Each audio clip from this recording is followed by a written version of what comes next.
Anybody there? Anybody hear me? Is anyone there? Oh boy. This might be a mess.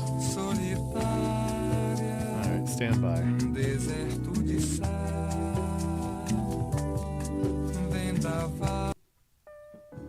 Alright, folks. I'm here. This is exciting. And it's working. Alright, we are live. It's 8 o'clock. It's the Roundtable. And it's exciting.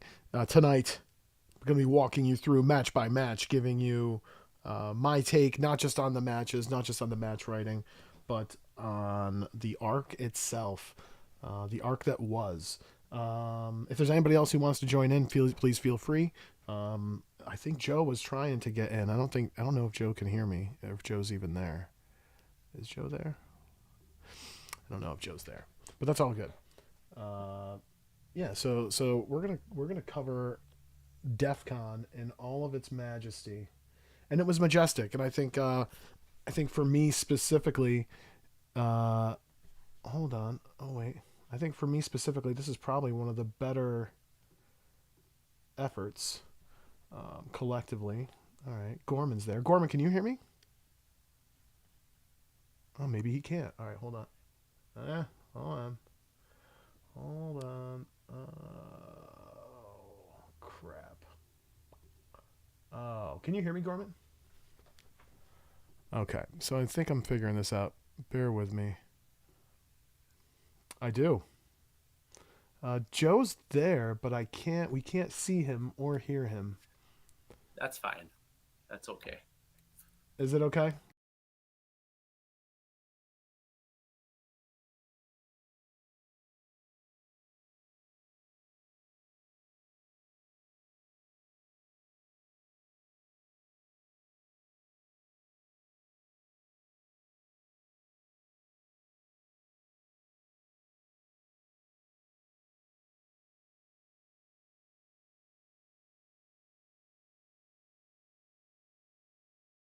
Cream sodas? Oh, nice. Okay, so that's a good one. Yeah. That'll help. All right, I think I just fixed the audio for our listeners. Sorry about that, It's like folks. it's kind of like liquid ivermectin, really.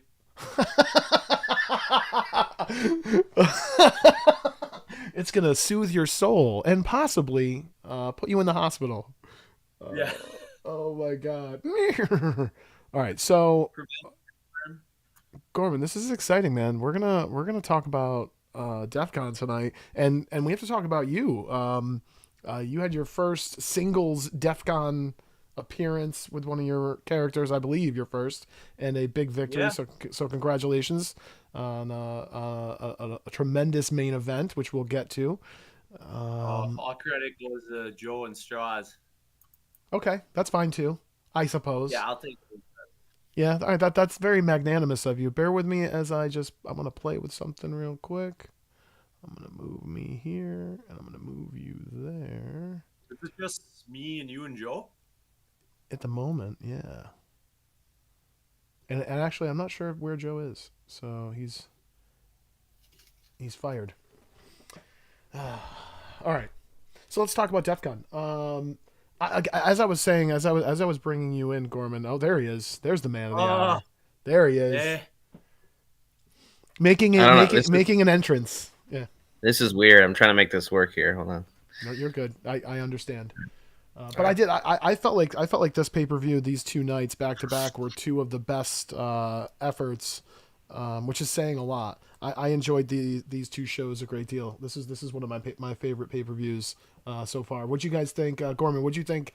Uh, I saw you just dropped feedback on night two. What'd you think of both nights overall? I thought both nights were like awesome. I actually, when I got done reading night two, like I don't know, like half an hour ago, I was like, that was probably one of the best cards overall that I've ever read in a lot of years of reading stuff. It felt like every match was solid, had a great story to it too. Background. I mean, some of them like Malik and Connor. That's like and MP1 and Corvo. I mean, that's like multiple years of story all coming to a head.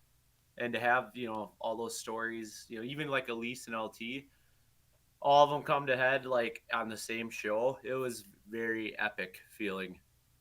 Yeah, I feel You like know, it felt like the biggest show of the year. yeah, it did, and there wasn't any. Not one match felt like a filler. You know what I Right. mean? Yeah. Yeah, well, because that's the cool thing about those big shows too is you have like even you take like the Yamazaki Aaron King match. While Right.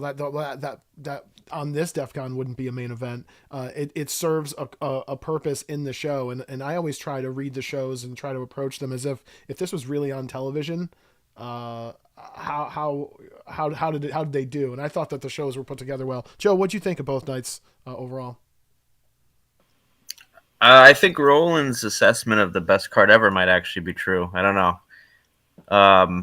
But I feel like sometimes we get into this groove where we end up all kind of doing the same thing. And the really nice thing about this was everything felt kind of different. Groove where Oh we shit, end up. you're echoing. Sorry. Yeah, no, I That's all agree. right. Even when like there was matches that had interference, but I feel like the matches it was all different kinds of interference and interference that manifested in different ways. And obviously, the big story coming out of DEF CON is the Fist Championship story and the return of Henry Keys, which you saw coming. Joe Stradamus, man, you felt that.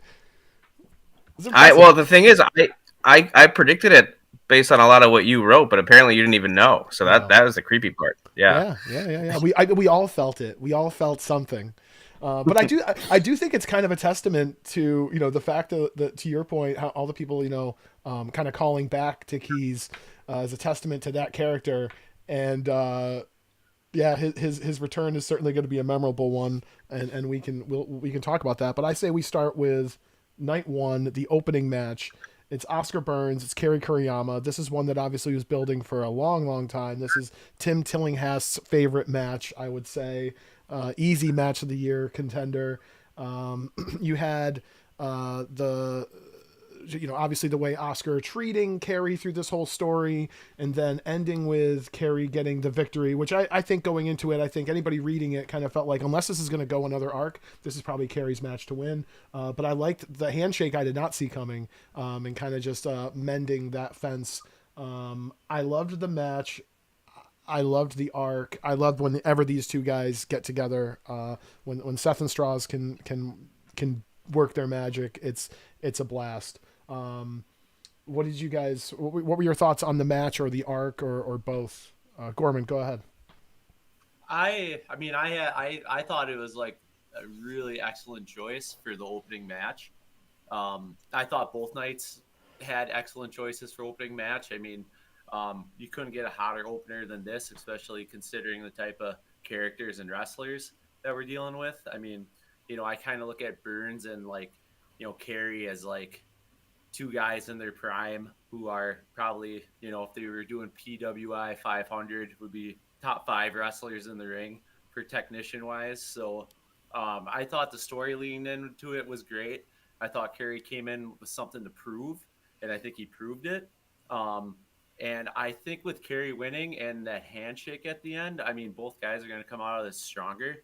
I'm kind of curious to see what Burns is going to do with that handshake. Is that going to be him turning over a new leaf going forward, or was it just a one-off, you know, two competitors in the moment type of deal? Or I back to thought a or lot of back to Victus. right, and then the Hmm. whole Victus thing, which I tried to be blind to a lot of that stuff as I was reading. So I actually didn't know Keys won the belt till like 2 days ago because I tried not to read That's anything. impressive. So That's yeah, impressive. um, but I thought, I mean, both Straws and Seth are excellent match writers. So, and it showed. I mean, it was a banger of a match from bell to bell. And I think Kerry might have a really big 2025 coming up, going off this win. So I think it was an excellent match. Yeah, Joe, your thoughts? Oh yeah, it was. I mean, Seth is in my opinion, like the master match writer, Mm. and the way Strauss writes Carrie, and I think, I mean, Strauss has been really too gracious with Carrie for a long time, and the way he portrays him in his win loss record. So I'm hoping this is the beginning of him like just dominating. Um, and I might have a little bit of an insight into what Burns is going to do, so I won't say anything. Oh, all right, that's exciting. Well, I think Seth teased some kind of frustration with Burns leaving the arena after the match, not joining the Victus party. So yeah, I think there's a lot more. There's more meat on that bone. I do want to call out one reference in this match that popped me selfishly was they were talking about, can we find a new way to say boo? And Lance Warner suggested Flash, which I thought was okay, fair enough. Great match. To your point, great opener. And I thought it leading into this Tornado Trios match with the Blood Diamonds and Dabney Doubleday, his little brother Dougie, and those damn Cowboys. I thought the pacing of this, how the show was laid out, I thought was really smart. I enjoyed this match. Evan's got a knack for just writing chaos really well, and writing psychology really well also. And this match kind of had a little bit of both of those things. Dabney Doubleday is a unique character. I enjoy it. I did not actually expect them to get the win, stealing that win. I like a good roll up, underdog roll up. Pops me. I thought that was a nice little another crowd pleaser. And then you get Box coming out at the end, essentially murdering his little brother. And obviously this story's not over. So Joe, I'll throw it to you. Your thoughts on the Blood Diamonds and the Doubleday Dogs? This was like off like Starcade '88, like the way it was written with the heels jumping and then like bleeding and then the big fiery comeback and then they sneak it out but they get beat. Like this was classic NWA stuff, which is that's why I like this card. I feel like every match was kind of like a different flavor, and I really enjoyed this. I thought it was good use too of Azuchi and Gordy coming out of Brazen, and just a moment. I was kind of hoping Evan would be in this to kind of ask him, like, at any point who else was he might maybe considering for that spot. Anyway, because obviously Evan's played a huge role in creating a lot of the characters in Brazen, and a handful of characters some of us right now. He's responsible for most of them, isn't he? I think so. I mean, but I think it's probably it's a horse race between him and Seth. I imagine at this point. Yeah. I imagine Seth's probably approaching. Gorman, did you throw in on this one? No, but I mean, I agree with Joe that it had a very late '80s NWA feel to it, especially with like the chair shots in the beginning, just the heels, and I love Ed White on the mic. When he's just so brutal when he like just calls everyone Florida trash. I just I love it. It's just great. I like the roll up win too, because I feel like you don't really see it a lot anymore, because I think almost it got kind of cheapened in a way. So to see it and done properly and it fit the story so well, I thought it was for placement in the card too. It was like the perfect kind of follow up to like the technical, in-ring masterpiece, and then it's just pure chaos, from basically from when they like the heels come out, it's just nuts until the finish. And then Box murdering everybody at the end was a really nice touch. Yeah, I think I feel like Evans in his wheelhouse when it's just let's just be violent, and I think he writes that really well. So yeah, I enjoyed that match. Interesting one. It makes me wonder, like, what is the next step with the Blood Diamonds? We have a lot of heel stables in Defiance, and not a lot of babyface unity, which is interesting. Which I feel like it's always been an issue. All right. Up next, we have a gauntlet match. I love a good gauntlet match. I don't know if there's ever been another match like this, certainly not on Defiance that I'm aware of, or just on pay-per-view in general. So again, very unique match concept on the part of Brian here, with Scott Douglas taking on Los Kaidos in the gauntlet match. The stakes are high, kids. The stakes are high. Everything's on the line. It's essentially the career of Scott Douglas, on the path of good or on the path of darkness. So many people have tried to pull him down that dark path, and probably the most unlikely person to actually be successful is Victor Vassio, and it appears that he's got control of Scott Douglas, which is not at all, I don't think, that anybody saw coming, which is exciting, because surprises are what this is all about. Again, I love the use of those guys, Villalobos, and I love how they're used here. Gonzalez being the heavyweight, just kind of laying Douglas out, really testing him. But then you see that tenacity of Douglas kind of shine through. Interesting twist. I did not see this. But I liked how it was sold. He has to go through all of them to get to Vasio. The way that was set up at the front just kind of set like an emotional the stakes for it. So I enjoyed that. Your thoughts, Gorman? What'd you think on this storyline? Where Douglas is at and where he might be going? I agree with you that like a gauntlet match. I kind of feel like gauntlet matches are generally used to like build up a story. You know, it's usually like for a baby face, it's kind of like the big challenge to earn the match or earn the title shot. So to see it as a kind of like the culmination of a feud on a pay per view, I thought was really unique because I don't know how many gauntlet matches I've even read in Defiance. Right. I can't really think of any. So Yeah. I'm a big fan of Lips Gonzalez. I think that is just a fantastic name. Absolutely. I'm looking at my like feedback, and I just have Lips in all caps everywhere. So I must really like them. Put the rocket on Lips. I'm with you. Yeah, dude. I was actually thinking, I was like, oh, Lips and Flex would be just like this great team. Oh, that's good. But The lips I of thought, defiance. Mm-hmm. right? Yeah. And like his finish would be like the lip lock. Anyway, yeah, I thought the match was really well done. I did like how Lips actually came across as looking really strong. He kind of stood out amongst all the heels going through it. Think it was a really fun match, and it had a WrestleMania or a DEFCON type feel to it. With the babyface battling, and I thought it was really well done. And I'm a big Scott Douglas fan, so it was a good fun read. And then after again, like we had two matches where pretty, feel good results. Carey getting the win. You've got the double day. Then obviously they get murdered. But then finally you got a heel getting the win here. Joe, what'd you think of this feud and the story? This match sucked. It was the only bad one on the whole show. No. I didn't see Douglas losing as happening, so that was actually a pretty. No, it was really good. It was laid out really well with the surprise quick win, and then he gets his ass kicked and squeaks one out, and then he gets screwed in the end. It was really like well done. I am super curious as to what the plan is now, right? Because I mean, clearly it's Brian versus Brian, so there must be a plan, and I don't know what it is, which is kind of cool. So, yeah, I agree. It'll be interesting to see what he comes up with, and let's just hope it's not creepy Justin. Let's see who's behind the mask. Oh god, that's my biggest Mr. Fear. All right.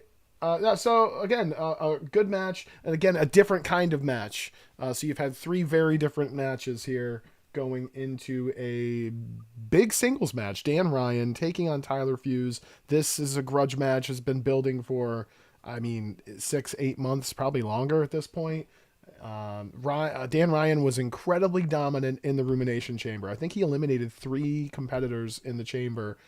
Former 3-time Fist of Defiance. You got Tyler Fuse, who has been on that ascendance for a while himself, up until losing to Malik a couple months back. But this is, again, these guys were on kind of a collision course. This, to me, was just a story of Dan Ryan being a badass and Tyler Fuse taking a beating and continuing to come. And Dan Ryan kind of, I liked how they made a point to talk about how, Dan Ryan is the one who forges the path to the fist. Not Tyler Fuse doesn't control who gets the shots or who holds the belt. It goes through Dan Ryan, and I think he kind of showed that here. So very, very dominant performance here. What'd you think of this one, Joe? I thought it was really good. I think there's a lot of talk about Dan Ryan being like this legendary figure who like kills people, but he hasn't had a ton of a chance to show that like in like the modern era. So it was really nice to see him show that. I would say that I kind of think Roland. Sometimes I think Roland, and much like straws with Carrie. A little too generous with Tyler Right. and the losses, but he seems self aware of that. Like the whole story of Connor kind of overshadowing him, and I don't know, the crowd chanting like "You got buried." So makes me think there's a Canadian master plan in the works here. So I won't complain about it. But God, I hope Canada has a plan. I'm counting on Yeah. Canada to have a plan. their only hope. They are, man. Jesus.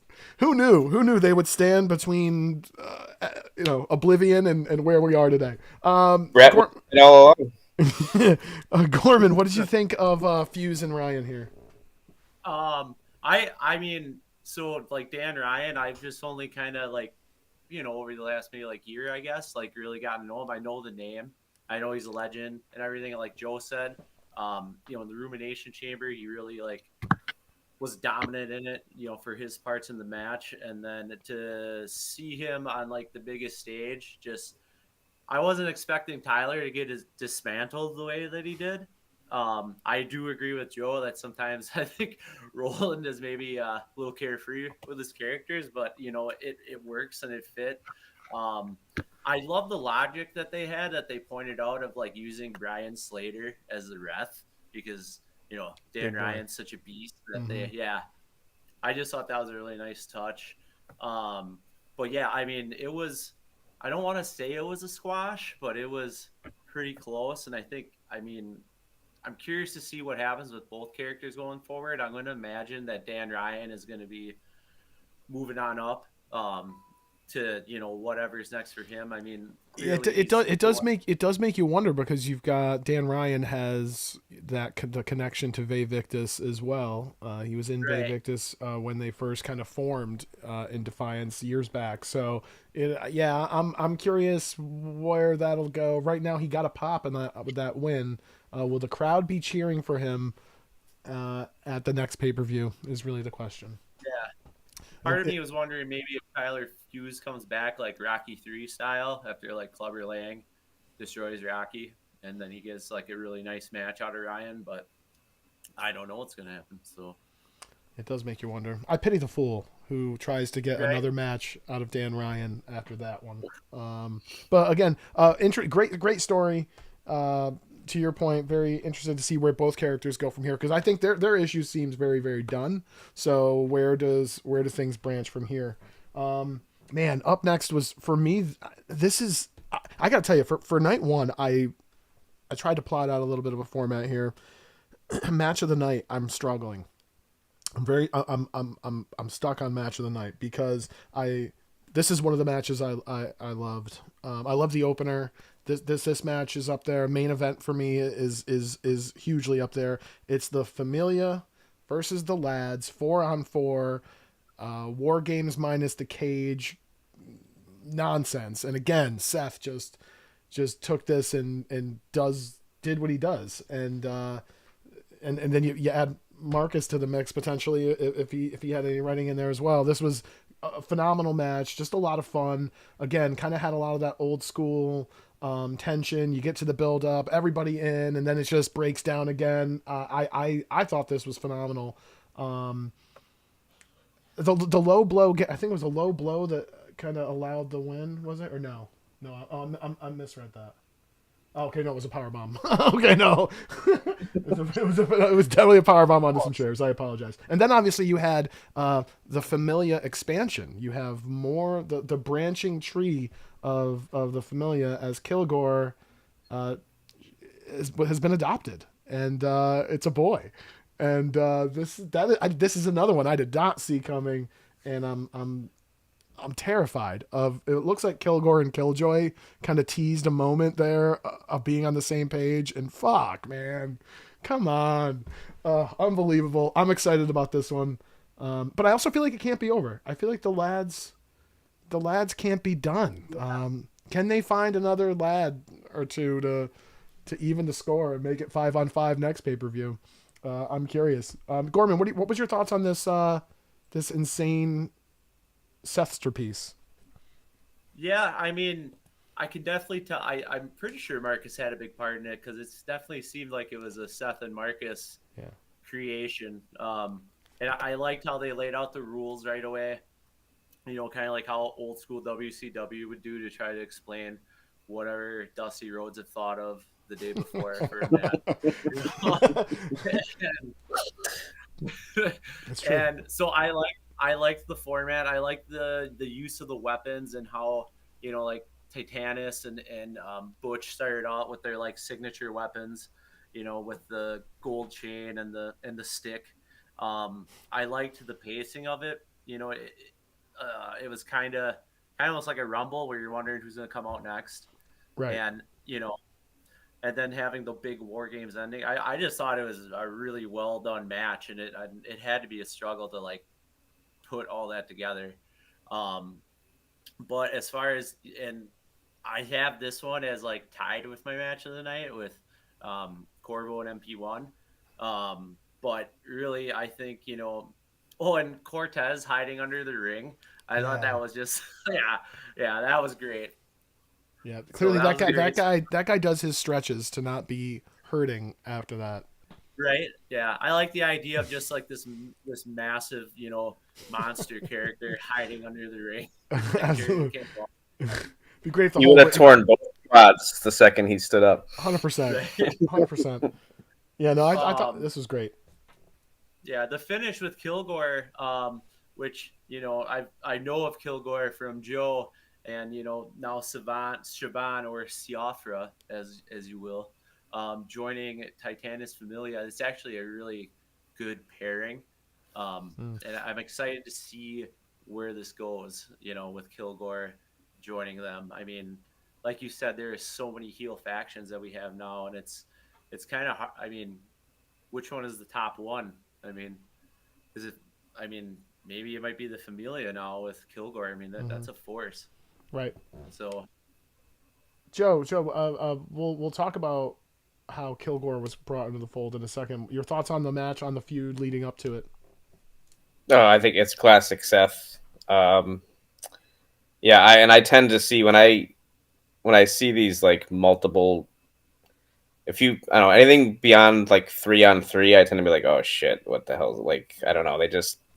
But Seth has a way of pulling it off, especially Mm-hmm. since it was like, was it entirely him, Mm. or was there anybody else in there? I Marcus might have been guess in that there. Mark, but Oh yeah, that's right. Purcell and Dex, that's right. Yeah, but still, even just the two of them, like they pulled it off. Yeah, I like the rundown of the rules. I liked how it was set up purposefully for the heels to have the advantage, and it made sense because it was the familiar rules. And I think Cortez. I know Staff doesn't like taking titles, but I could see Cortez as the fist, and that would be really cool. Actually, I think he's at that level now. So Yeah, I think you between him, I think you've got there's easily a case for Bronson Box to be in the conversation again. Easily a yep. case for Dan Ryan to be in the conversation again, and it does sort of lead you to believe like, or it leads you to wonder like, what's the next phase? Because obviously Connor had it for not even a cup of coffee. I don't even know if he smelled the coffee brewing. I don't think so. Can I tell you a story about that real quick? Please. I once pitched to Roland that I wanted Ned to win the fist on night 1, and then throw an open challenge and lose it on night 2, so that he could go down in history as the shortest reign. And then this motherfucker gives Connor Fuse 4 minutes. Like, fuck, yeah, he did it on purpose. Of course he did. Fucking Yeah. Canadians. Invade. Take it. Yeah. No, so but yeah, I'll echo everything you guys said. I I thought this think go ahead. not to like diverge too much, but Yeah. like, is Keys a face? I mean, they kind of did. You know what I mean? At the end, they were like, it was like 10% boo or whatever. He did. I Right. don't remember the percent. I Well, think he's a heel. Lindsay Troy did the I respect you to Elise Aries, and Oscar Burns and Carrie got along, and Dan Ryan got A cheers baby for like. baby face Vayvictus. I can't It I'm not kind of ready. looks like it. I'm I not know. I don't ready. want it. But that might be what they're trying to do. Oh, all right. All right. All right. All right. Well, listen, I'm open to anything with those guys behind the wheel. I'm open to anything. But he did. I feel like it was. I feel like coming in that way was a heelish. I think it was mostly a heelish response. I think by the fans. Now I'm gonna have to look. But that's a night 2 discussion, folks. That's a night 2 discussion. We're still in night 1, firmly in night 1, careening towards night 2 and or the main event of night 1. But first, it's the last chapter. It's Corvo Alpha, MP1, anything goes. So yes, this was. I enjoyed writing this match.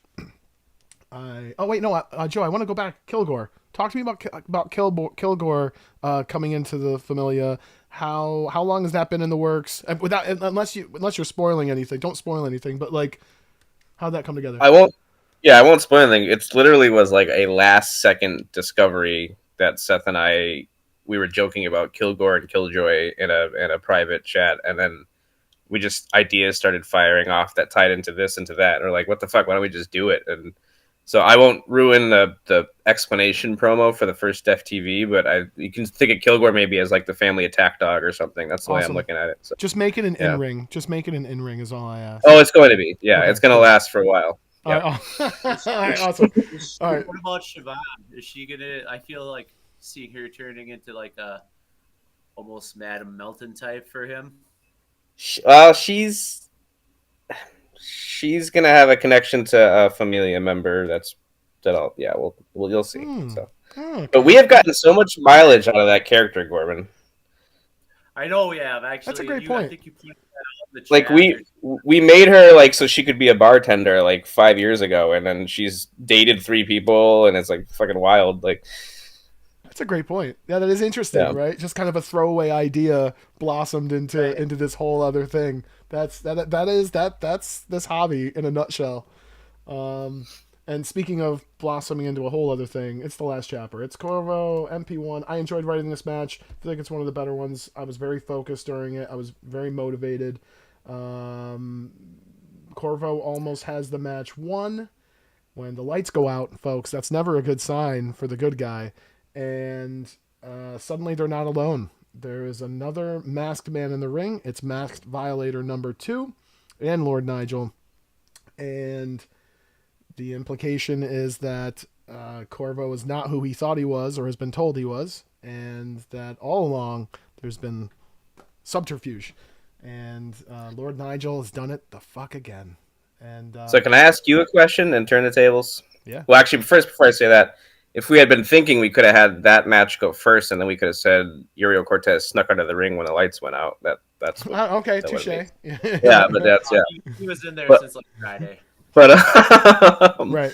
So honestly, do you have this all plotted out in your head? Because this is like bloodline level of like twists and turns, and it keeps going, and it's not old, and it keeps being surprising, and I'm amazed by it. But like, are you making this shit up as you go along, or did you know this was going to happen for a long time? So I've had the idea of it's just kind of an opportunity to take the idea of the mask and fuck with it. This is something that could never be done in actual wrestling, because in actual wrestling, we'd know the names of the guys under the masks, and we'd know who they actually were, and you could never have somebody show up and be like, "You're not who you say you were. You're the," or whatever. Right. So I like you the were idea. I know. Yeah. So I kind of looked. I liked the idea when MV1 showed up. It was kind of like a reverse unmasking. He was kind of putting the mask on Corvo, which was kind of new, saying, "No, this is who you are." As far as how long I've had this story beat in my head, I've been kicking it around for about 9 months, and about 3 months ago, I said, "This is what I'm going to do."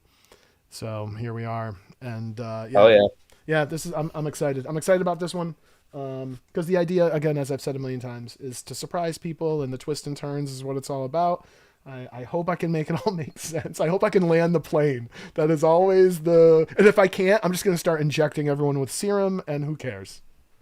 I was gonna say if it goes off the rails, you better make sure it goes off the rails a lot. So that's all. Like, go crazy with it. Okay, the crazier the better. Okay, fine. Time machine. Yeah. So crazy that Brian kicks me out. Oh my god. But yeah, no. So I'm excited. I'm excited about this one. Thoughts on this match, Gorman? I mean, I liked the last chapter. The vignette you did or promo you did beforehand. I really liked the, not a lot of words, a lot of descriptions, and it really sold the story. I just thought it was a really unique way of doing it. Really, what really happened was I had written the match first, and I was fucking exhausted.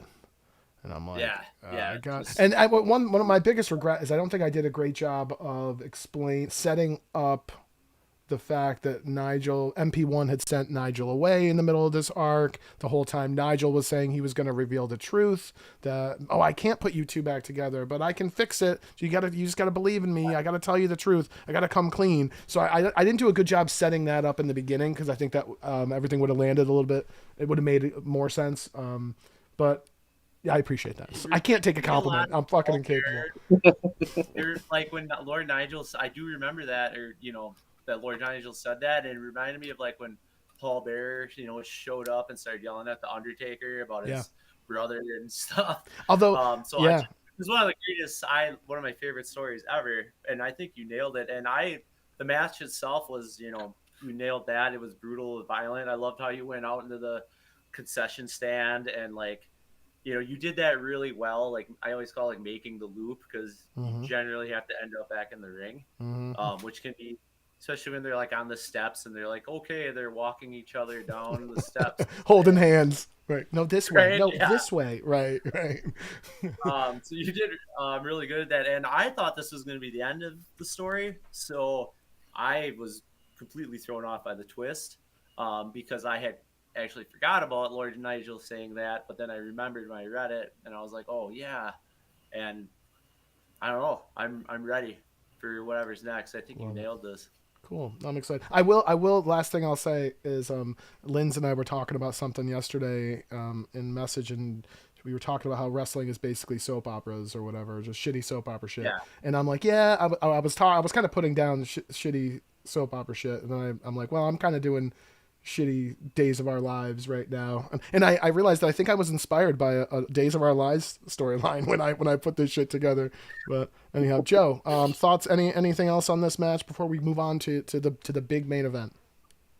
That was really well done. It reminded me kind of like an Attitude Era main event where some shit's gonna go down at the end, and it's not. I didn't skip ahead. I read the whole thing, but it's like them brawling, and you're like, this is building to something. This is building to something.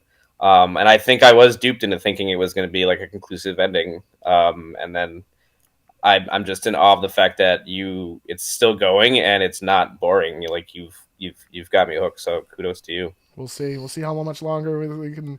I do have to your initial question. I do have eventually I do want them back together again. It's just a matter of how much hard times do they go through before they get there.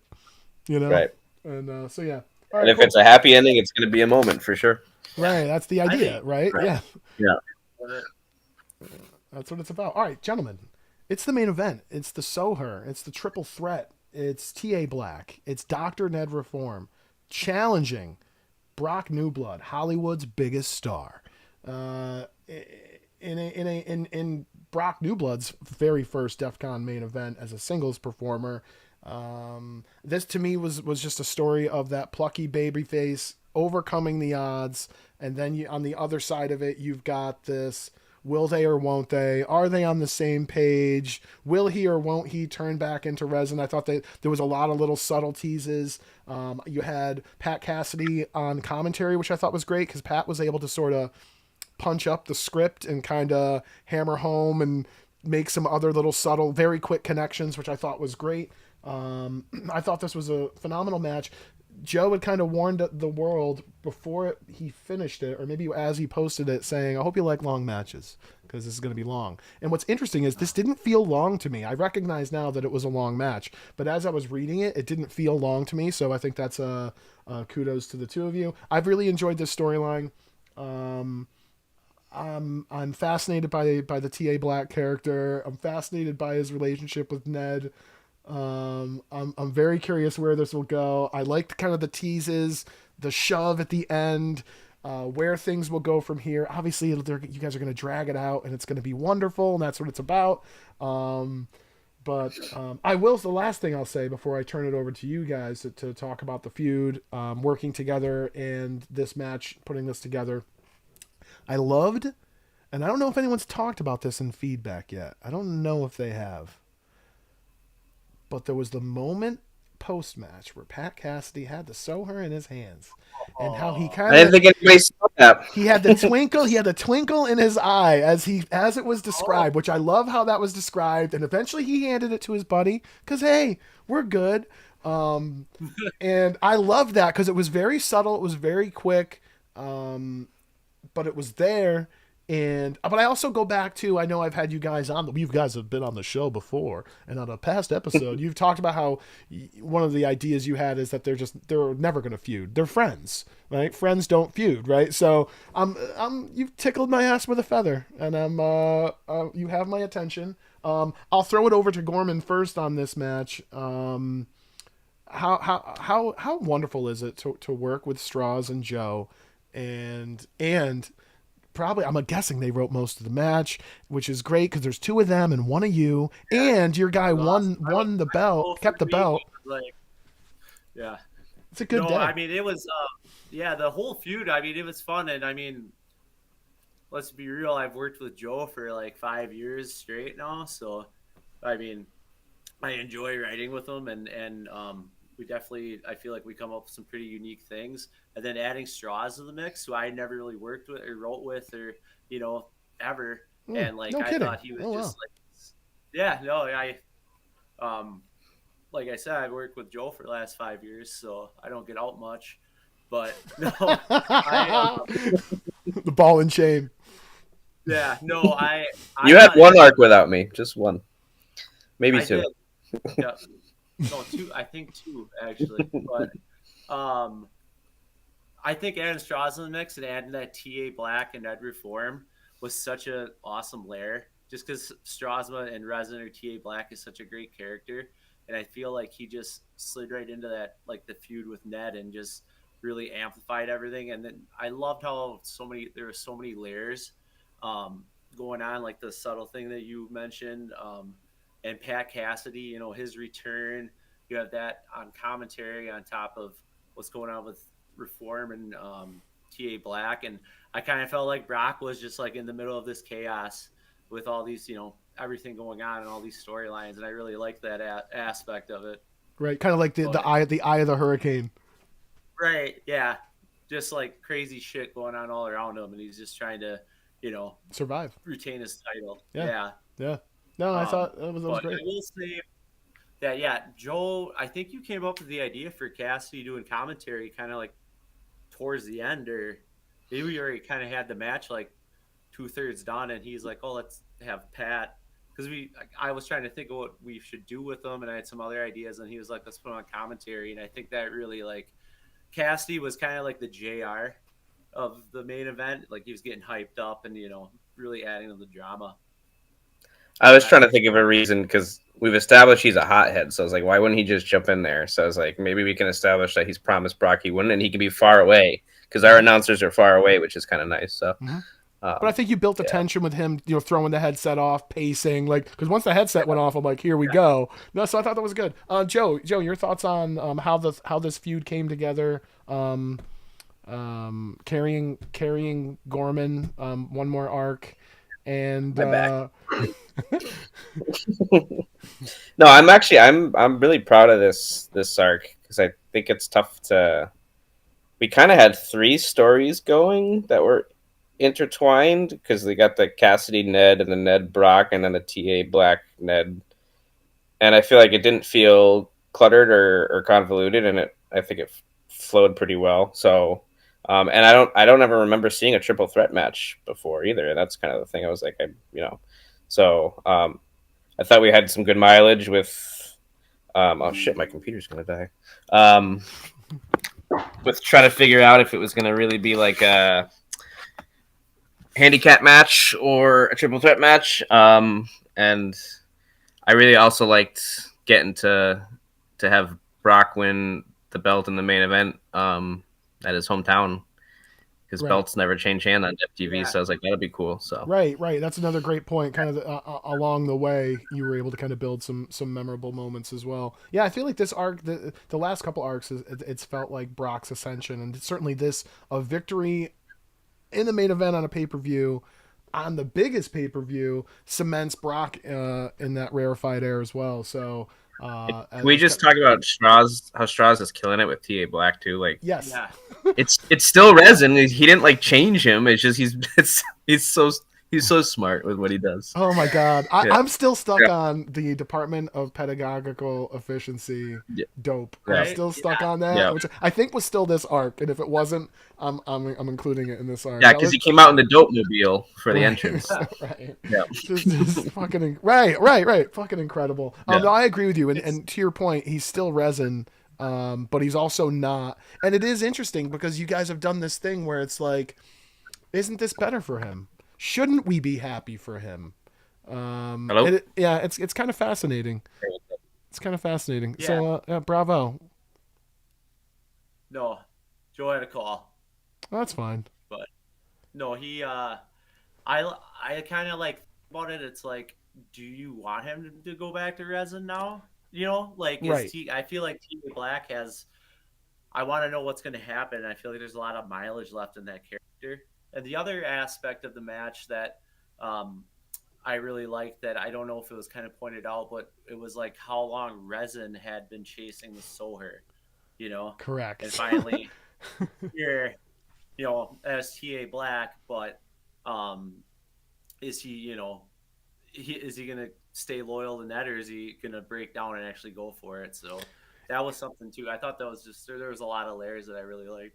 You know, what's interesting too, Gorman, is Straws had mentioned to me, I think, on the last time he was on this, he had talked about how this has been something he's wanted to do with T.A. Black for a long time. He was kind of bored with resin. Everybody else loved him, but he was kind of bored, and certainly this new spin as I think he's enjoying it more, which is important. If the only person, you know, if the person writing it isn't enjoying it as much as the people reading it, then, you know, it's not sustainable. So if he's loving it, I'm loving it, and it certainly seems like he's enjoying what he's doing. So yeah, certainly You kudos. couldn't think of a better pairing than him and Reform, you know. Yeah, right. Yeah, I mean, it's just, it makes sense.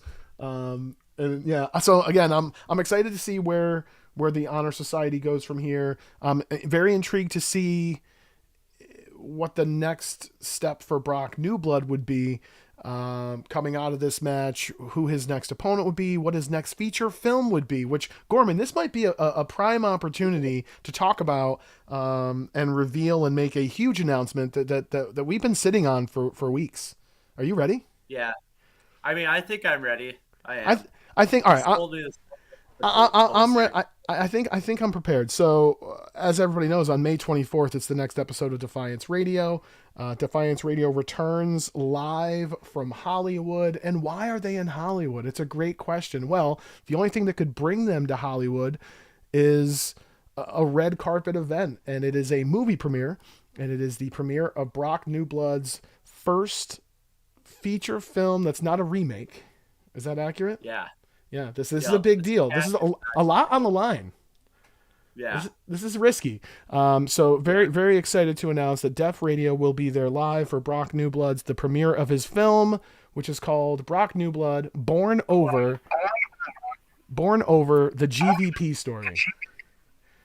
Yes. Yeah, it's a real, like I said, passion project.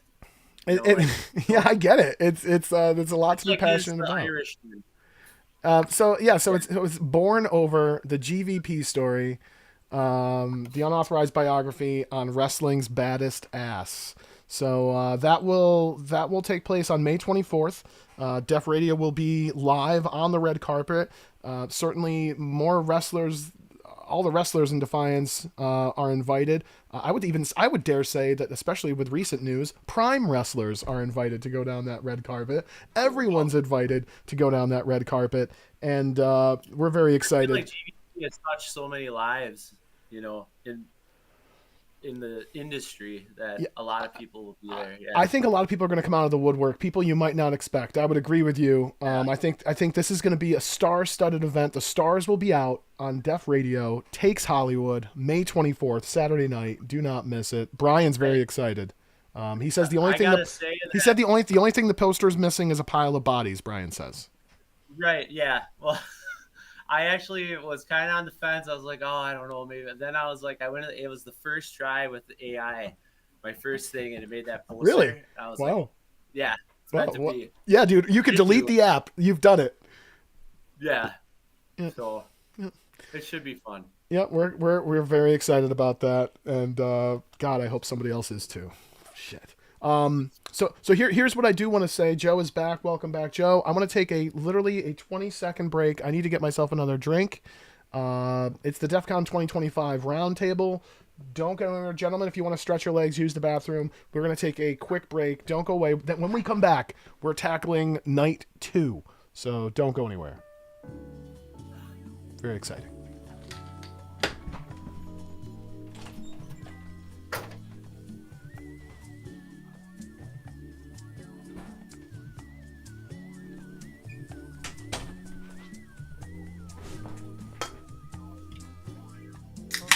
Oh yeah, that's America right there. That's the sound of America.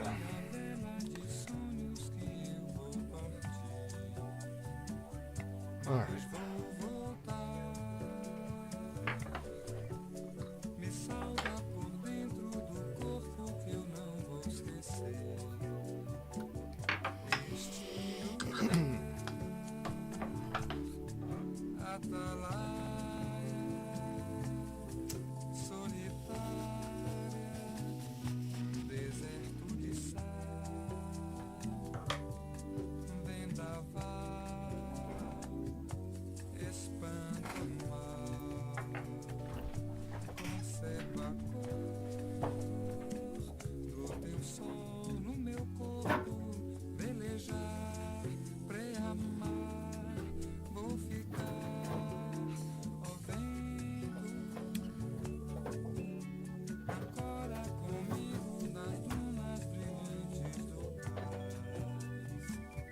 Look at that poster. Look at it. Look at it. Man. Jesus. God, that's Do you good. think Marvel's gonna have to push back Fantastic Four now? I mean, they might. I think it's in their best interest to completely just delay everything. Well, maybe this is tied into the MCU. No spoilers. Don't spoil them, man. Don't spoil them. All right, so we're back. Joe is having internet issues, and that's why you're seeing that weird little thing. I can get rid of that. Bear with me one moment, folks. There we go. And there we go. All right, we're back with night 1. Joe's going to try to rejoin us, or back with night 2. Before we jump to night 2, Gorman, are you confident enough? Are you bold enough to pick a match of the night for night 1? Can you do it? Can you do it? I think I'm gonna go with Corvo and then MP1. Not just to do with night 2. I thought that twist at the end was awesome. So Thanks, man. I mean, yeah. And then a close second would probably be the Familia feud rules match because that was just insane. But yeah, I think you killed it with your match, man. Because you really built it up as like this thanks, was man. the end, and then Love it. You pull the carpet right out from under you. Get ready for the next chapter. I was gonna call the last chapter. It was gonna be called the last chapter until the next chapter, and that's coming up. All right, so for me, match of the night, if I had to pick one, looks like Seth's gonna try and join us here in a minute. If I'm gun to my head, I have to pick just one. I'm gonna go. I think I'm gonna go Familia Feud, and the reason why I'm going Familia Feud is it had the twist at the end with Kilgore joining. Jesus, I can't pick that. I'm stuck. I can't do it. I can't do it because the main event was fucking phenomenal, and I hate you all. I hate everybody involved. What's that? Do like 1A, 1B. Like Yeah, I mean it's a photo finish. I don't know if you're a horse racing guy, but photo finish. Moment of the night? Do you have a favorite moment? Yeah, I mean, obviously it's going to be MV2. All right, okay. You did say that. I apologize. If that wouldn't have happened, I would definitely go with more than likely Kilgore. Joining. You know what's interesting for me? I think. Oh wait, we have another joiner. I might have gone with Kuriyama getting the win because again, here I am not giving Oscar and Kerry its fucking due when I really should do that. It is the curse of being the opening match. Sometimes. Absolutely, ladies and gentlemen, joining us live and in person. It's none other than Seth. Seth, welcome to the show. You're joining us at a great time. You just missed us completely talking you up multiple times. It was probably uncomfortable for you. Welcome back. Oh yeah, just it was awful. Just I'm so humble. Like just yeah, Um, terrible. so you did miss our night one roundup, Seth. But since you're joining us before we dive into night two, I'll ask you what was your match of the night coming out of night one. Uh Probably a toss up between Corvo MP1, the last chapter, as we all know, because that story is going nowhere from here, and the Southern Heritage Championship match. Like, just both of those were like equally awesome in very different ways. And I'm definitely curious to see where things go from here for both on both ends. So Very nice. I think my last question for you, night one wise, and that'll probably round us out for that, would be as far as your contributions for night one. What are you most proud of, or what is 2 years from now? What are you going to remember about writing night one or putting those feuds together? that Joe was a huge help in being able to have Kilgore join in. I kind of caught a little bit where he was talking about Kilgore joining at the last minute. Um, the match, the ending was still going to be not to get too far kind of in the weeds, but Titanis Familia was going to go over, but it happened in kind of a slightly less impactful way, if I can say. Before we had this idea, kind of chatted at the last minute, say, "Oh, dude, that makes total sense for their characters to join at this point in time where they're at, and just kind of make that come together." And then being proud of the end product of that. So and then also working with Straws, like I will never not work with Straws. Like we share a similar wrestle brain, and I think in how I feel like we both like similar approaches with our wrestling, and I think in this story it all came together really nicely. I thought That's a I that's had a a real lot of fun. yeah. Go ahead. Oh, I was just gonna say I had a lot of fun, like kind of putting the match together. And I mean, just Straws absolutely killed it. I did half, he did the other half, and just came together like awesomely. Was trying to go for like, once I knew where it was gonna fall on the card with the opener, I'm like, all right, we're gonna Brett Owen this shit, and just have like the best like opening match that I think you possibly could with these characters, and I was really That's a happy good with the end example. product. Yeah. Mm-hmm.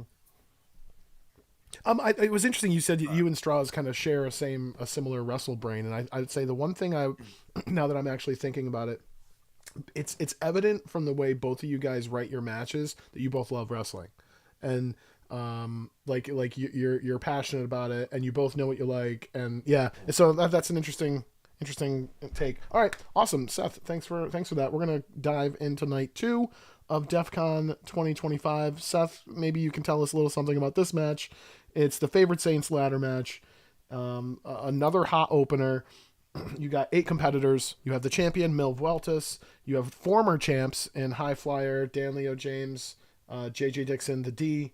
And then you have Lonnie Luck, Klein, and Jack Harmon as the young guns and kind of the rising stars, or the people who haven't had that opportunity just yet in a chaotic ladder match.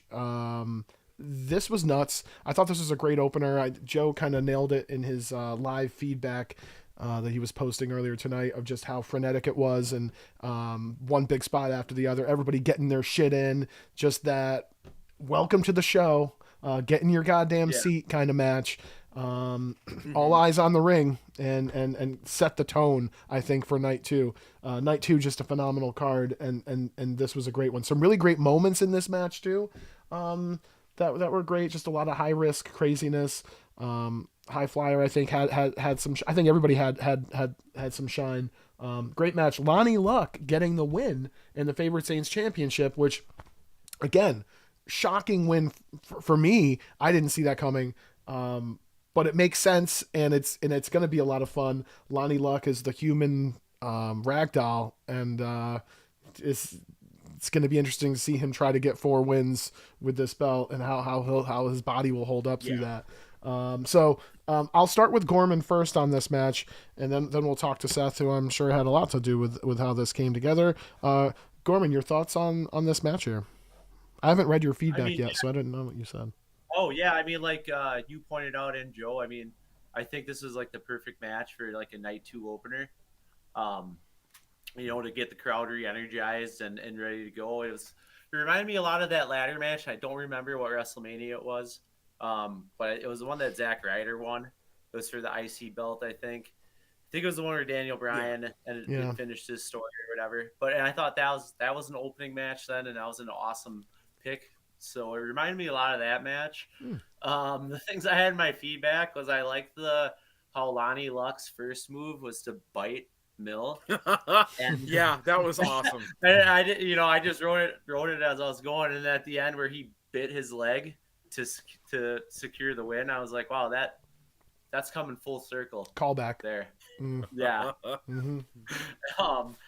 I mean, the spot there was tons of great spots in it. I felt like every character got his moment to shine in the match, which is important for a match like this.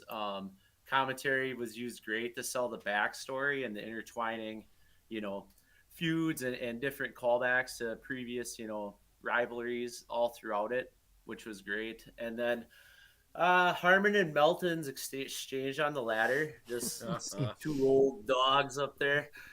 and That rule. Jack That was Harmon fantastic. Kissner, I thought that was great. Genius. Yeah. So And that's what I just love the visual, because Terry Melton is such like a sensational Sherry type of what can I fall off of, how can I get involved, how can I get physical, right. and that was just a killer example. You can visualize it. It was great. Yeah. Mm-hmm. Yeah. No, I put two that I just love that like Melton is like this character who usually takes a massive bump in some form on a pay-per-view. Right. Amazing. Seth, tell us about this match. Talk about Mil Vueltas's run, obviously with the Favored Saints, because that kind of helped that title run kind of cemented his new persona. So talk to us about Mil. Talk to us about this match and the feud. Oh yeah. So Ford and I have been kind of working with the title the last few months, where like it seemed like everybody had some cool stories, like Cortez did it, Dixon did it, where champions had kind of made it to 4 defenses and kind of fell short, and then it was almost kind of falling into a pattern a little bit of like, okay, every champion's kind of getting there. So I think it kind of just sort of happened naturally over time, and then when Ford and I kind of collaborated on some of the back and forth, like the D having a run, then DLJ having his run last month, and then D winning it back only for Mil to kind of upset and take the belt this arc, was kind of fun to kind of, I think, kind of reestablish that it is kind of like the hot potato title for a reason, like on that TV title level where it's defended like just about every show. So any match, it could change hands. So I think we did a good job kind of, I'm not going to say reset the belt, but kind of like reestablish kind of that unpredictability. It was fun having Mil be just a glorious asshole this past arc. I don't know if anybody caught it, but I think my favorite entrance he did was coming out in Toronto and then coming out to Not Like Us by Kendrick Lamar, just because it's a shot at Drake, their hometown boy. So just my stupid personal favorite. The lipstick covered costume he had one show, like it was just getting ridiculous with him, and like the story with DLJ and Aaron King kind of was a lot of fun to kind of help build, like kind of they're in the GC universe, but kind of help build Mil's bubble and that kind of thing. That's great. So to the match itself,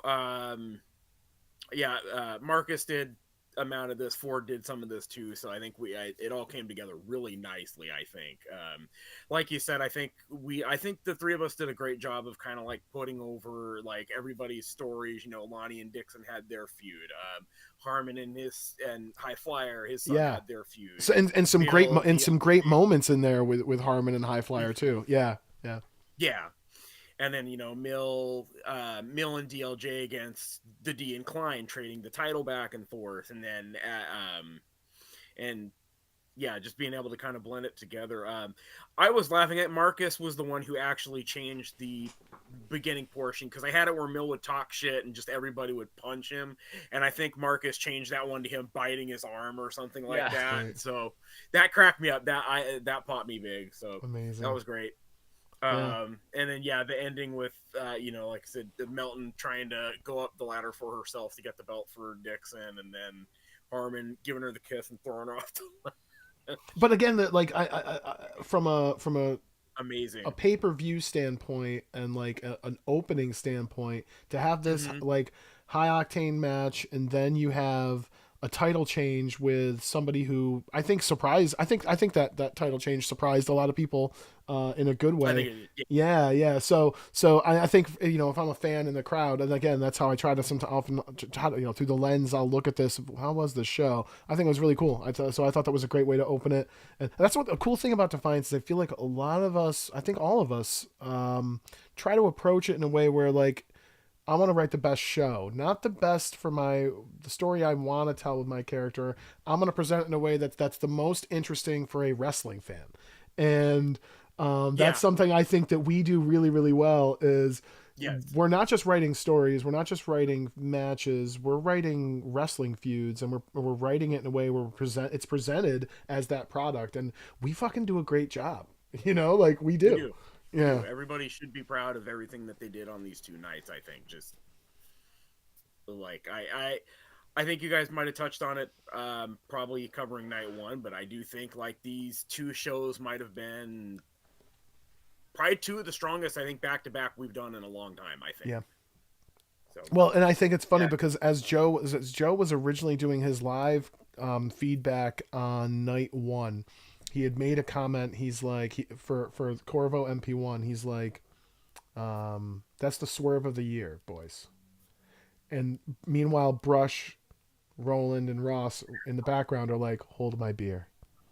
Pretty much, yeah. Right, like I love it. So, and like anyway, we'll get to that. I don't want to rush all the way to the main event, but I agree with you. I think yeah, two strong shows, and the fact that they are together too is crazy. Definitely delivered. Yeah, I feel like we have like like late '90s WCW level roster of talent. Like more than a handful of like talented and like over characters, but I feel like we're like doing it right.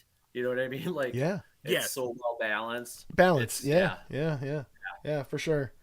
Um, Up next, it's tag team action. It's Lucky Sevens taking on the Atomic Punks. The battle of the monsters. Again, you got the Twin Towers taking on the Toxic Titans. I could do this all day. A great match. And I love how the Punks are presented. And again, another great example. They got that old school feel, with kind of a new school twist, and obviously the Lucky Sevens are always entertaining. What Marcus has done with those characters, man, is crazy. Great yeah, match. Great match. Ends with Max taking the pin, and Max offering a handshake post match, which Mason does not like, and we've got some dissension in the Lucky Sevens. So that's interesting, and also you cannot gloss over the fact that the Atomic Punks just beat the Lucky Sevens on pay per view. Right, that's a huge win for a team, for any tag team, let alone the Atomic Punks, who, again, the tag team division in Defiance is just so much fun. So I have a lot to say about this match, obviously, but I don't want to say everything. So, thoughts on this match, Mr. Gorman? I mean, you kind of hit a lot of the things that I was thinking. It felt like I love the Atomic Punks and their like kind of old school way that they handle themselves as a team. Um, and the match itself felt like a big time like like old school WWF WrestleMania tag match, or it was just 2 high caliber teams going at it for an extended match. Um, I loved the like the beginning. They did the old shoulder block, like big man deal where they each run at each other, and Yeah. it's just stuff you don't see too often. So I Yeah. I really liked this match. And like you said, I mean, the whole tag division, it's crazy how many great teams there are. I mean, you know, it's the deepest that I think I've ever seen it. Any Fed, it's Yeah. how invested people are in it. But the match itself was really well done. I loved Gigaton doing the Hurricane Rana reversal at the end. Yeah, that was great. Just, yeah, yeah. I wasn't expecting that. I thought that was awesome. And Fission playing the odd man out, being the smaller guy in it. I think he played that role really well. Like you said, the sevens. I mean, Marcus has those characters down pat, and I think coming out of it, it was I didn't expect this many kind of surprises coming out of it with the Punks winning, and then possible dissension between the Lucky Sevens, who you know I'm interested to see where that's going to go, especially with Lonnie now having a belt. So that whole It's a good point. I hadn't even thought of that, and I'm like, oh yeah. So Yeah. Don't get those. Don't get any Luck family drama. No Luck and drama, please. right. Yeah, that'll be interesting. And again, interesting to see what happens with the Punks going forward in the tag team scene. Yeah, fun stuff. I could see that being like the next number one contenders. Mm, That's what I thought after reading that, not knowing how the right, tag I agree. title. Seth, did you weigh in on that match? no, but you guys pretty much kind of touched on a lot of points too. Like, I think it was really well written. I actually like the beginning that, like, the Punks kind of got the first shine, if I remember right, was, I think like the shoulder block. That was cool. That I always love that spot in those matches. I'll throw that in mine all the time where I can too.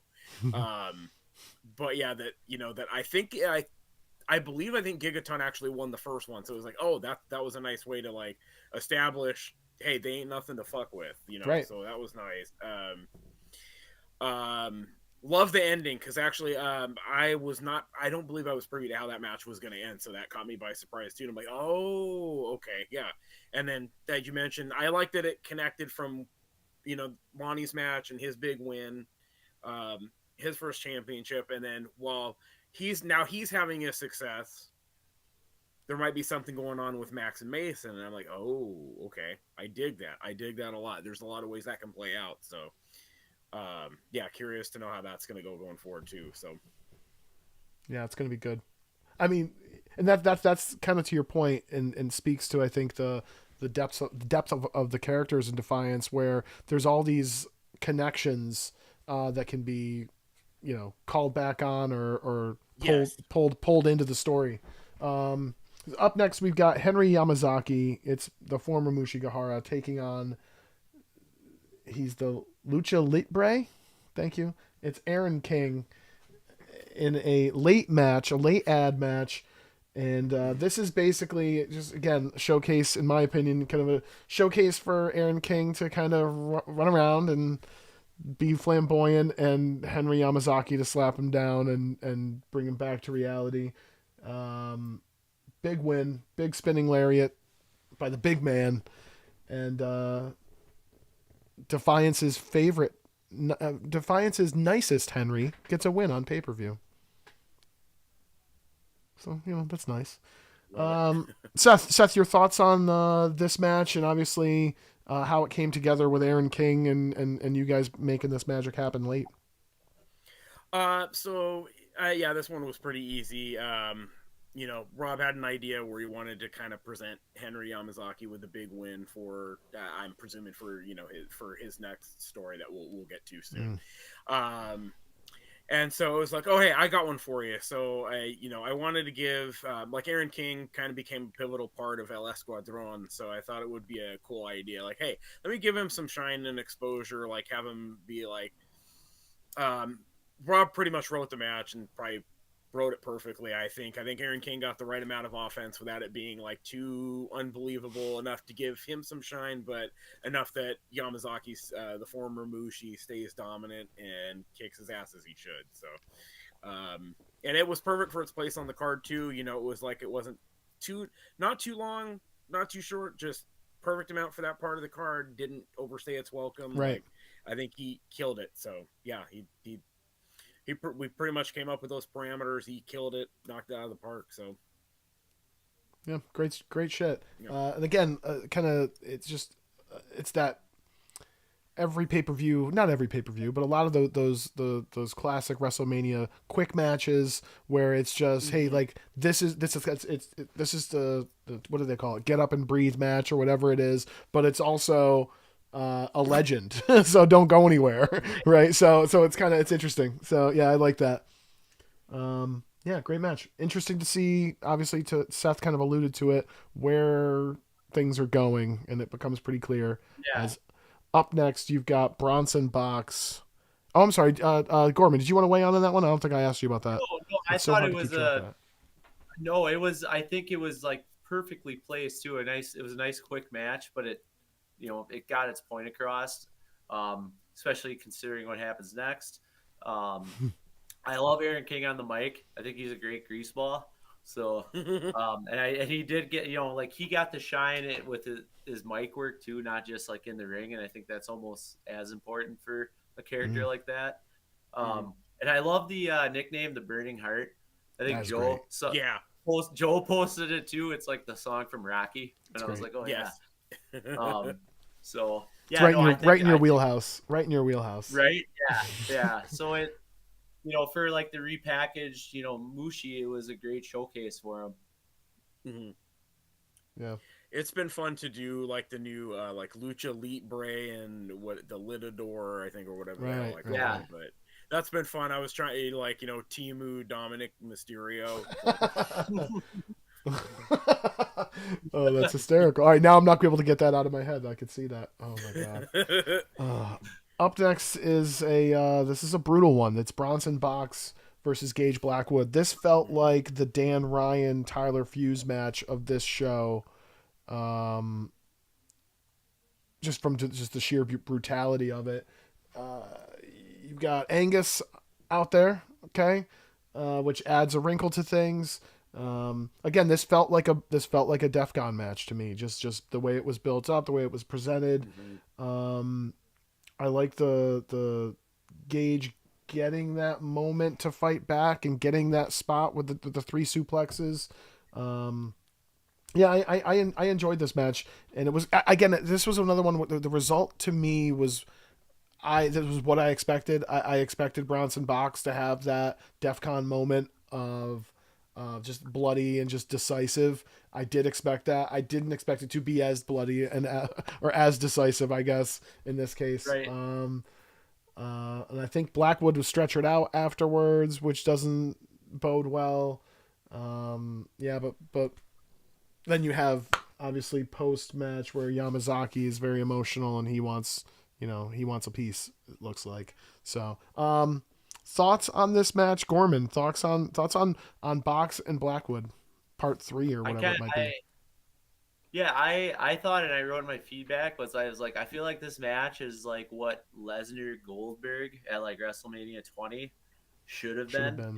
Like just a couple really over big powerhouse guys with already won a banger of a match. That no ropes match at Defiance Road was crazy. I like that they called out, Brian Slater again as the ref because he's the only one that can probably handle those two. That guy should get a bonus. Right? Yeah, but for real. Angus on commentary was great. I felt like just like how Cassidy, in the Soher match, like Angus really elevated kind of the violence and really sold a lot of what was going on. Great point. As far as like the match itself, there's great spots. I really liked that backbreaker buffet extravaganza that Box did in the beginning where you hit like, every continent's backbreaker. You're like a Argentine, Canadian, like it was. I thought that was great. But yeah, it was a super violent and drama-filled match. I thought Box was going to win, but I didn't think he'd win that way. I guess did he? I mean, was it a win? I don't know. I guess technically it might have been just a no contest, but right. Yeah, well, I think he passed. I think he passed out. I think. Yeah. I think he passed out. But part of me was waiting for Blackwood to do like the Mankind or Mick Foley, like come off the stretcher and keep fighting. Yeah. So I thought it was great, and knowing that he's going to be going against Yamazaki more than likely next Box, I think that'll be a really good feud. Yeah, I'm very interested to see like how that goes, and how violent Mushi gets in this one. Yeah, I'm intrigued. Right. Seth, your thoughts on this culmination? This seems like the end of this story. Yeah, yeah. Like I believe I kind of knew what was going on, but yeah, like you guys touched on, like I didn't know how bad. I knew it was going to be bad for Gage. I didn't know how bad it was going to get, and I'm like, oh, that's pretty fucking bad. But no, like spectacular job to Roland and Evan for just this killer match, and like I thought the Defiance Road one was going to be hard to top, but then here they said hold my beer, and then Correct. I think they outdid themselves with this one, and I had to check. Yeah, but yeah, Box won by ref stoppage because he had him in the Boston Massacre session. So, but yeah, this was awesome, and ever since kind of Box kind of turned that corner from kind of being the he's the violent veteran, but we love him because he's back and we have him now, and then the heel turn, like he's just been on a tear since then, and he's been super awesome since that point. So and I'm really excited because I think this is kind of a big opportunity for Rob to be able to step up with Henry Yamazaki. Probably just in terms of like this is going to be as easily as most high profile like kind of opponent for this character that I can recall in a long time. Right. So that's exciting. I'm curious how it's going to go. Yeah, and because also Mushigi, he was Mushigihara, but Yamazaki, he's been around. He was kind of around in a lot of the same early days as Box was, so I'm curious, like, if they're going to touch on that history and kind of how things are going to go. So I'm super stoked for kind of what comes next. So I'm looking forward to it.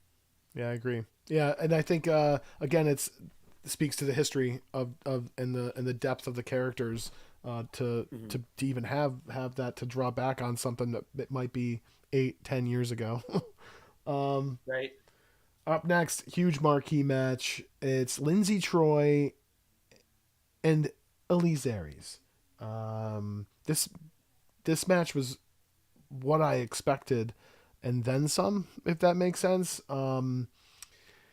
Obviously, again, the history, right? Like we were just talking about it. The history of that's been built up. These two characters embody that, and I think this match did a phenomenal job of just.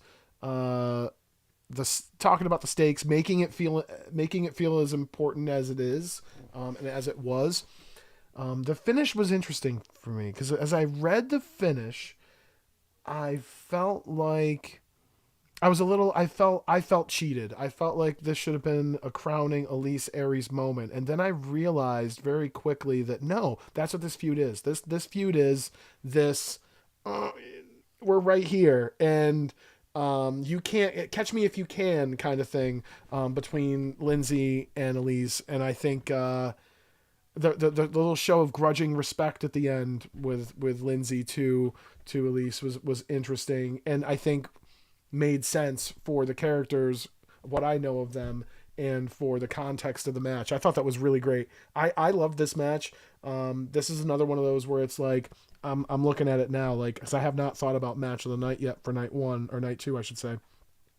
And I'm struggling because we have a couple matches coming up that are in the running. Box Black, there's a lot of good shit on this show, and this is certainly a contender for me for match of the night.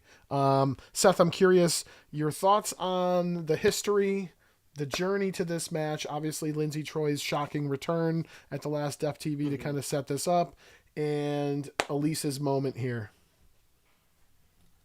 I thought it was kind of a really awesome moment for Elise to be able to have kind of following her complete cheating to defeat Oscar Burns at Defiance Road, where she had to use a whole goddamn chamber to do it.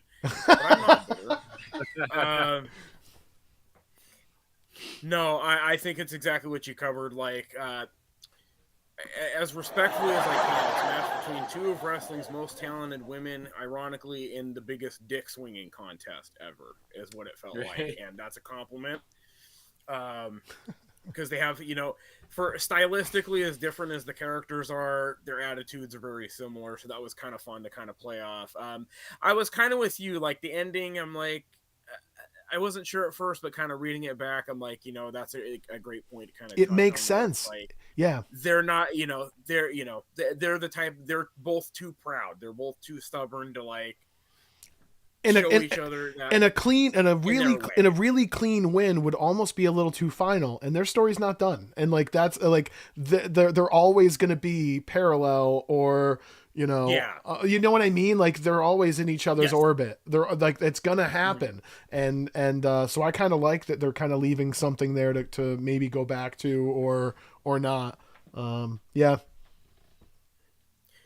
Yeah, and it was nice too. Like, okay, I think to this point I don't believe Elise had ever beaten Lindsay Troy, so it's still, that in itself still a big moment at DEFCON. So still really cool for her. So curious to kind of see what comes next for Elise out of all this. So yeah, and for Lindsay Troy, right? Like the whole yeah, for situation sure. is pretty interesting. Gorman, your thoughts on Elise Aries and kind of because really this match is also just about Elise has been this arc's been happening for a while. Yeah. What were your thoughts on this match and the finish and all that?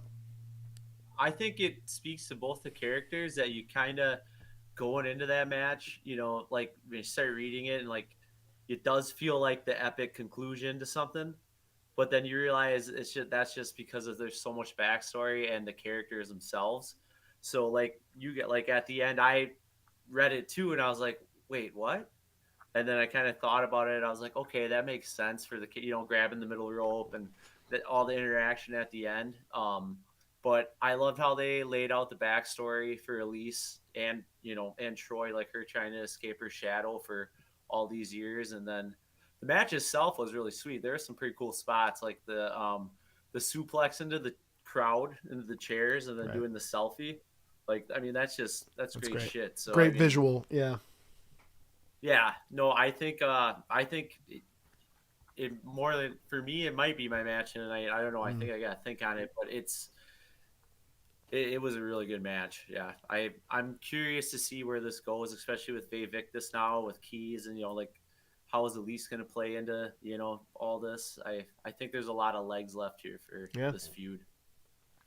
Yeah, and I think this is like again, you're talking about the biggest show of the year, so Lindsay Troy coming back for it makes sense, right? Like it's from a WrestleMania type show to have that caliber star show up makes sense.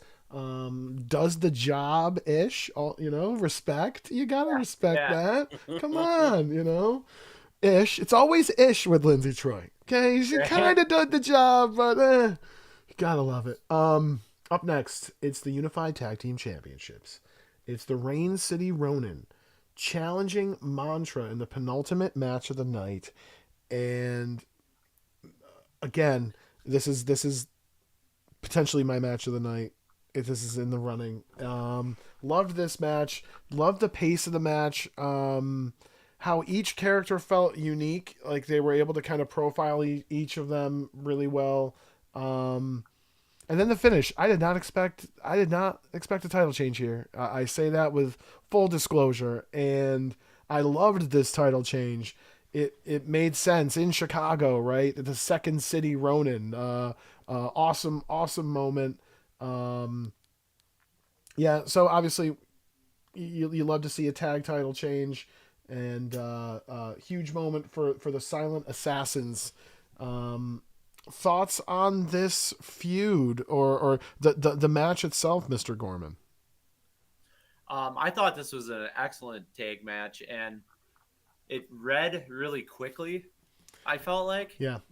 like, I feel like I read through the whole thing a lot faster than how long it actually was, and I think that's because it was fast paced. Everybody got to shine, like you said, in their own different ways. Um, oh, there's a line about Tom Morrow being a soccer dad Soccer dad. now. Yeah, I thought Yeah, that great. was so good. That was great. Mhm. But I didn't know who was going to win either. I kind of thought maybe the heels would retain because it is the hometown. But having Green City Ronin get the big hometown win on the biggest show of the year, I think is the right move. I think. I mean, it was a big win for them. It just goes to show for the tag division too, like how far and all these teams and like these two teams coming from Brazen and rising up, on two completely different paths almost. Yeah. Mhm. I think it was. Great point. I would definitely say this is probably my favorite tag match of the whole show, no doubt. Yeah, great point. Um, That's saying a lot. yeah, That's saying a lot. and I mean at the end too, like is Tom Morrow Yes. on the out? You know, Right. so Is Mantra starting to get a soul? Is there a soul in right, there? yeah, That's kind of interesting. Maybe they're enlightened, perhaps. Yeah. So I'm kind of fascinated. You mentioned that post match. I'm kind of fascinated with where that might be going. And again, it's just kind of the constantly shifting currents in Defiance, where you never really know what ground you're standing on, because one show later or three shows in, and the landscape is completely changed. And we certainly see that in the main event in a bit, and we certainly saw that in this title match. Um, Seth, you want to weigh in on this title change and this feud in general, or Mantra as a team, obviously, in their reign?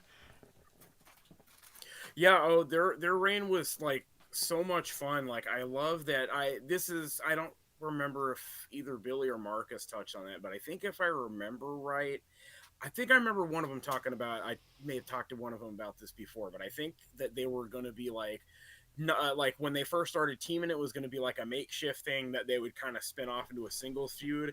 And respectfully, I'm so glad that they didn't, because like there's so much chemistry between like Nathan I and Declan Alexander that I'm like, they're anytime like they got a segment, like I'll go out of my way to check it out, because they're so like naturally like funny assholes, like. And then adding Michaela Namaste is like this Gen Z like douchebag, like just hysterical, like. Yeah, I But think the tag match. that's an interesting point though, Seth, because you're totally right. Because when they first got together, I kind of had the same impression of, oh, okay, this is just going to be something that gets them to their next feud as singles. Yeah, I was just waiting for it, and then it became very clear that, oh wait, no, Declan Alexander's actually all in on this bullshit. Yeah, yeah. Yeah. he's enabling this bullshit. Yeah, he's enabling this stupid and fake influencer shit, and I'm like, it's hilarious, it's amazing. Um, but yeah, the tag match, oh my god, like they killed it. And yeah, like Gorman said, when I first read it, same deal. Like it felt like like the action was great, and it read really easy. It read really quick, like it passed by, but it felt like kind of the epic I think they were trying to go for a DEFCON type big tag team showdown. The story of like Mantra wanting to take the titles and retain, I think maybe commentary, that might have been my only drawback. I think that was a fun story coming in.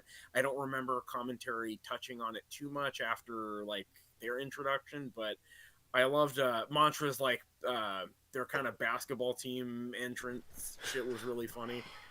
Ridiculous. And they're like the perfect like I could honestly like go for more of these teams feuding if they want to come back to this, honestly. Yeah. Like they're so polar opposites, but it's one of those things where the opposites work perfectly for Rain City Ronin being like, or Windy City Ronin for this evening being your like, just no nonsense, just shut up and wrestle types, and then Mantra, who never shuts Never up. shut up. Yeah, Never shut up. Yeah. but they're really good. Yeah. So they have a right to not shut up because they Right. happen to be really good together. So yeah, no, and I love the twist at the end where it looked like they wanted to shake hand. Kind of a nice opposite of what went down with the Lucky Sevens, and I don't know if that was intentional or not, but oh, yeah. Hey, Lucky Sevens, they didn't want to do the handshake, and then here, or Mason didn't rather, and then here Mantra seemed like they wanted to go for the handshake, and Morrow said, "Nah." What are you doing? Right. Yeah. Yeah, I dig that. Is So Tom Morrow gonna manage a singles Mason Luck ooh, based off their Oh, based off man. their handshake protocols? yeah. Oh my god. I want to point out, I had in my notes too, I like the post match emotional moment with Leo Burnett hugging his mom in the front row.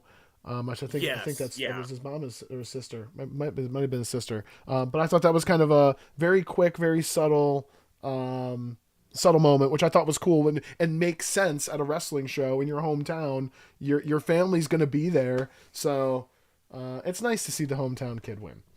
I love those nice little touches. You're right. It was mom and sister. I just Mom read, and so sister. both. Okay, yeah, all right, Yeah. awesome. Yeah, that was cool. So again, big title change going into the main event of night 2. It's the match that's been building up for at least probably 4+ years.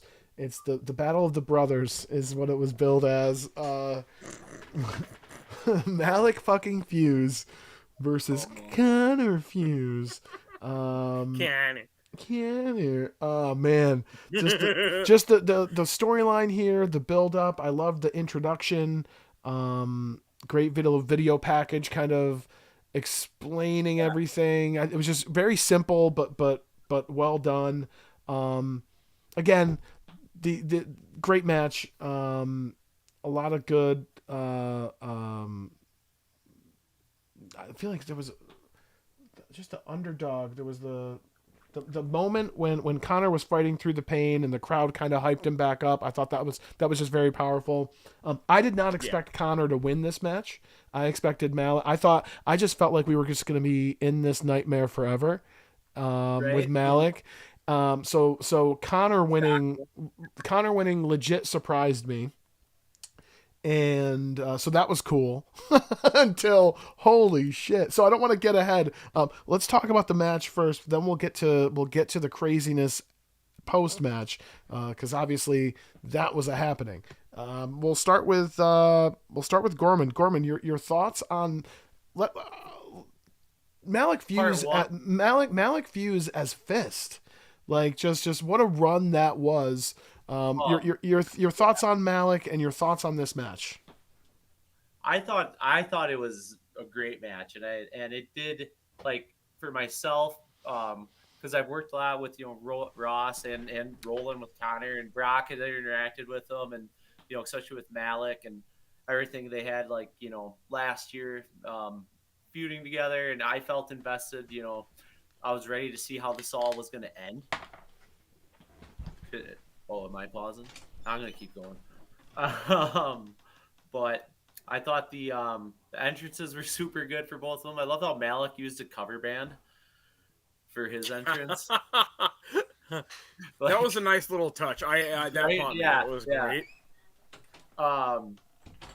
There was a few lines in there, and a lot of them were about Malik. But like, I think Malik when he snapped and he was like, he screamed out, "I'm so tough."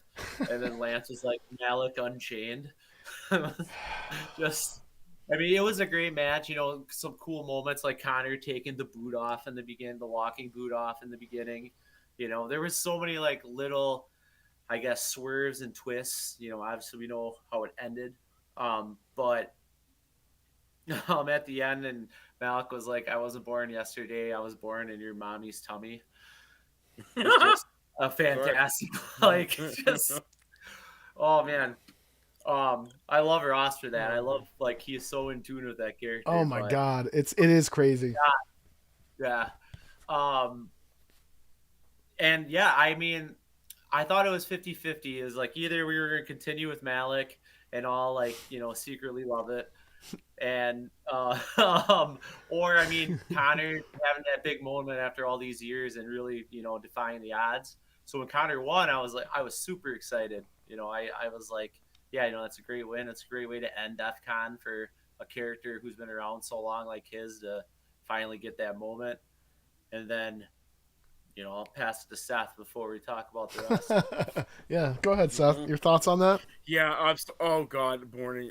I'm sorry, that line. I read that and I belly laughed. Legit, just out loud. The born in your mommy's tummy. Like, oh man, it's just crazy the shit that, like, I've worked with Ross a while, and it's like not as much as you guys probably, but like, just he's so, like, he's like the nicest dude ever, and then he handles this unrepentant piece of shit, and then I'm like right. Well, yeah, it does make you wonder, right? Yeah. You're like, but yeah, no. To the match itself, no. This just phenomenal work by Ross and Roland. Just killed it. I was scrolling through because I was trying to find the other line that cracked me up, where it's like, oh, let me crank this Game Shark over dipshit's head. Just let me do it. Let me shove his fucking face in between the pillows and put him to bed. It's time for nappy. I actually, when I was writing feedback, I was gonna put that in there, and I was like, my feedback can't just be fucking Malik Garland lines. But right, guys, one aspect we're missing. So funny though. We're missing that this match was billed as brother versus brother, and it was in fact brother versus brother. It's Roland versus Ross here, right? So like that adds another kind of. Yeah. I'm wondering how much of this is them actually acting out their own youth here. It's just true to life, based on a true story. Right. How much should have been the tagline for this match? True story. Yeah. Based on a true story. Based on a true story. So again, shocking win and a shocking return in the form of Henry Keys making his return to Defiance, the Kraken. Man, and a great entrance as always, man. One thing Brush does is he knows how to make a fucking entrance. And so again, shocking. A lot of fun. I had just reached out to Brush maybe 2.5 weeks ago, whenever the last Def Radio was, because I had asked him if he was available to do a quick Jersey Mick voice for the trial, and he's like, yeah, dude, I'm sorry, I can't. And I'm like, oh, are you coming back with Linz? Linz just showed back up. You coming back? He goes, dude, I didn't even know she came back. No, man, can't happen right now. I got my hands full, and I'm like, no problem, man, but whatever. And the son of a bitch, brother. He did. No, and I love it. I love it. I love that this put a big stupid smile. This is like one of those things. Just put a big stupid smile on my face as I read it. Very surprising. I could see, like, again, viewing this through the lens of a wrestling fan sitting at home on their couch watching this unfold. Man, this broke the internet. I have no doubt that this return broke the internet. You know what I mean? Just a history between Henry Keys, and it's a subtle history. There's a subtle story between Henry Keys and Connor Fuse. It's never really been in your face of just some resentment there with Keys and Connor not being there when Keys was in the cocoon. Henry remembers this shit. And so I love this twist. My hat goes off to everybody involved in this. Just phenomenal. And yes, this is the swerve of the year, brother. And bravo. Great shit. Very exciting. The crowd was 60% negative, 10% positive, 30% what the fuck is the actual statistic.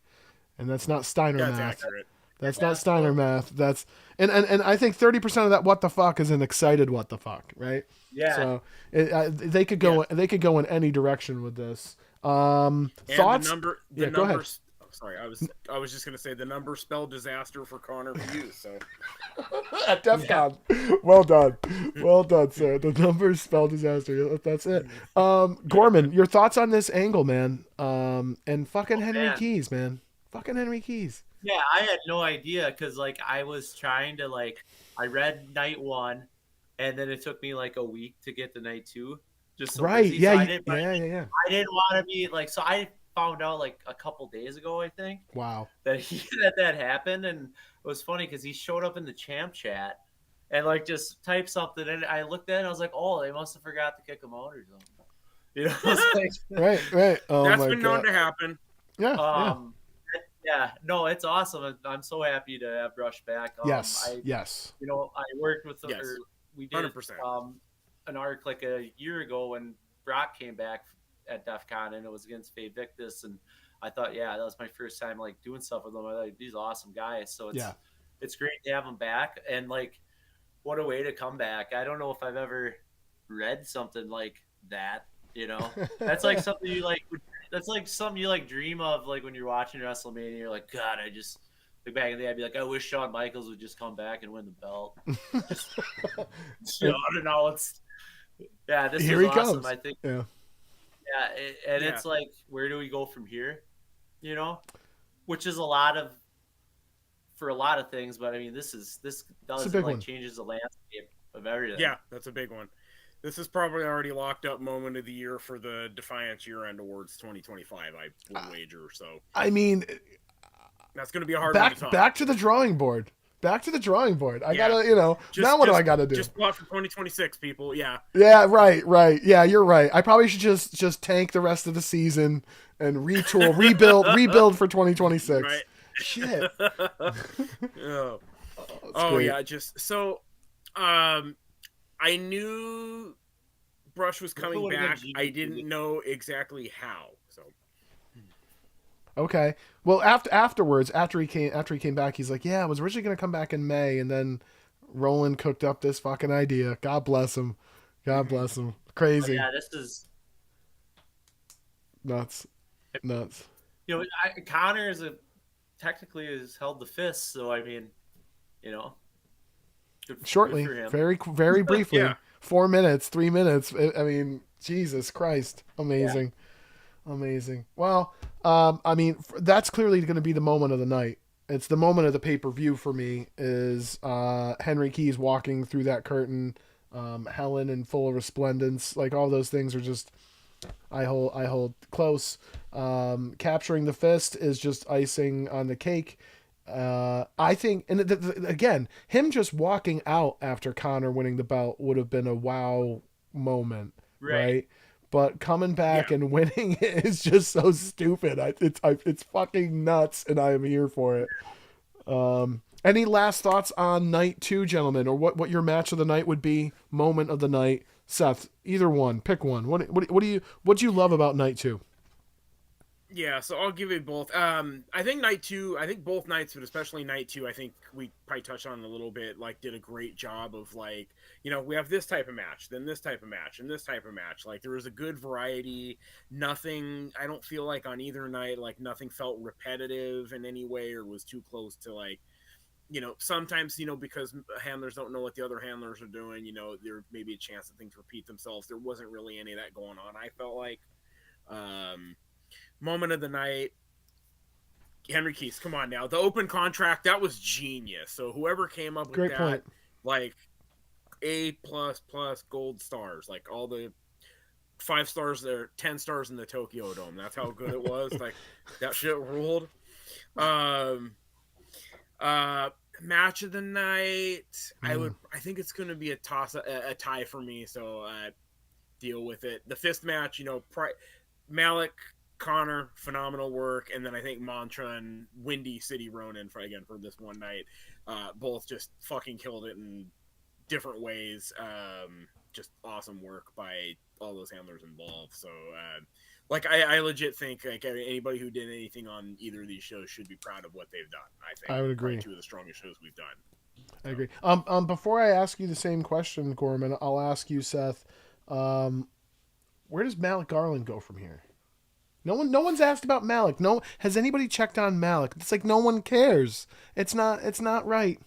If Scotty Flash was out of prison, he would check on him. Okay, but Scotty's got his own problems.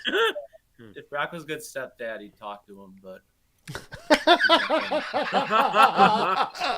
Oh shit! Oh my god! Match of the night, Gorman. Did you already weigh in on that for night 2? yeah, I'm gonna moment of the night is obviously Keys coming back.